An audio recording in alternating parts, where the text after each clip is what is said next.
Prime Minister Dick Schoof, President Volodymyr Zelensky, Secretary General Alain Berset, Excellencies, ladies and gentlemen, thank you for bringing us together. We meet as Russia's full-scale aggression against Ukraine continues to take lives, destroy cities, and weaken the foundations of the European security. So, amid all high-level discussions, we must keep the ultimate objective in mind: to save lives, stop the suffering, and bring peace that does not give rise to the next war.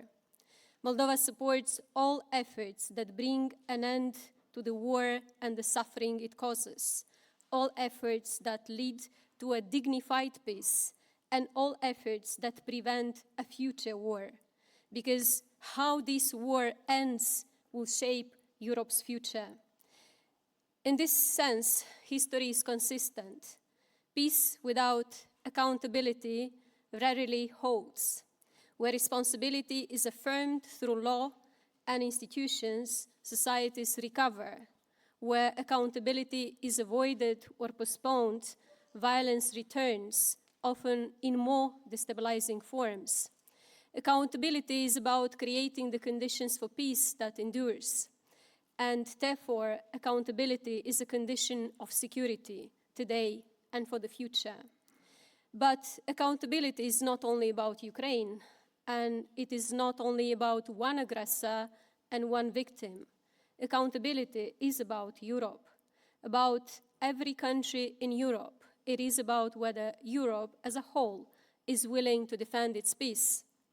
This war is already affecting our normal ways of life far beyond the front line.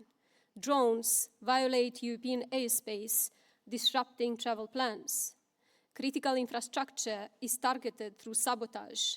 Cyber attacks disrupt services. Disinformation seeks to divide our societies from within. This is how modern hybrid war spreads, quietly, gradually, and deliberately. The front line is not only in Ukraine, it is wherever Europeans expect safety, stability, and normality and begin to lose them.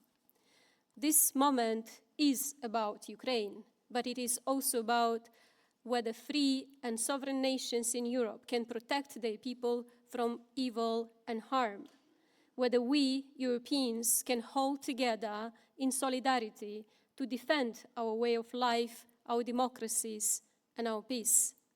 This is why the convention we signed today, establishing the International Claims Commission for Ukraine, matters.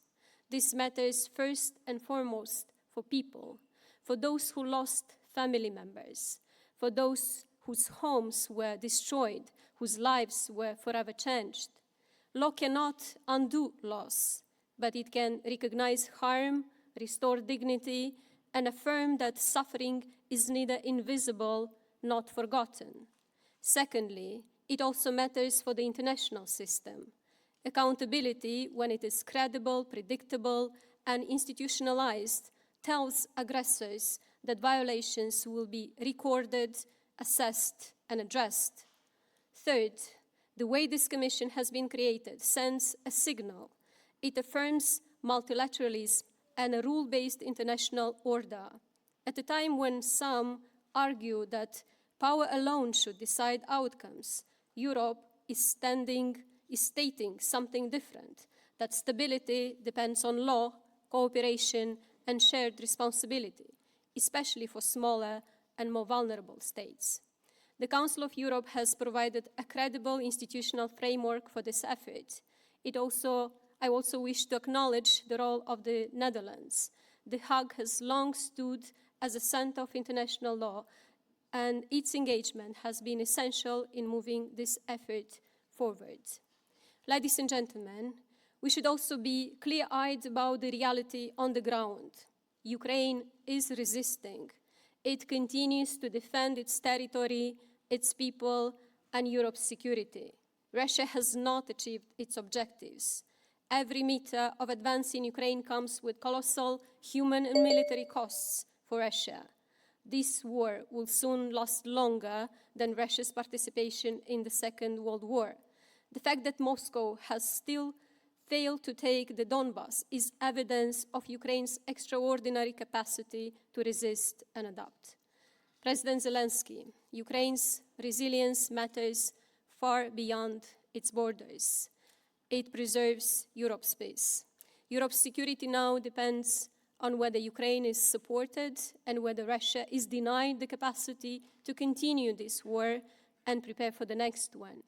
Ukraine must continue to receive strong, sustained support, not sporadically, not cautiously, but with the understanding that Ukraine's success is a precondition for Europe's future peace.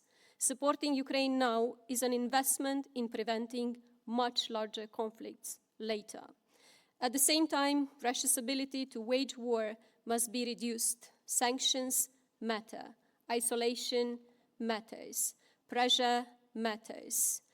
A war of aggression cannot be allowed to remain economically sustainable. Deterrence that works today avoids far greater military, economic, and human costs in the future. The EU's decision to indefinitely freeze Russian assets plays a role in this effort. It reinforces deterrence. It tells future aggressors that war leads to lasting costs. How this war ends will determine whether Europe faces stability or more wars. And this is Europe's responsibility, not someone else's, not another continent's. The responsibility lies with Europe to stand for peace, to support Ukraine, and to defend the foundations of our security, democracy, and well-being. To do so decisively or to fail history, and in doing so, endanger Europe's democratic and peaceful future. Ukraine is fighting. The question before us is whether Europe will rise to the moment or fail. I thank all the countries represented today for their support to Ukraine. And as a country holding the presidency of the Committee of Ministers of the Council of Europe, Moldova stands for a Europe that acts early, decisively, and together. A Europe that understands that supporting Ukraine and deterring aggression today is the price of peace tomorrow. Thank you.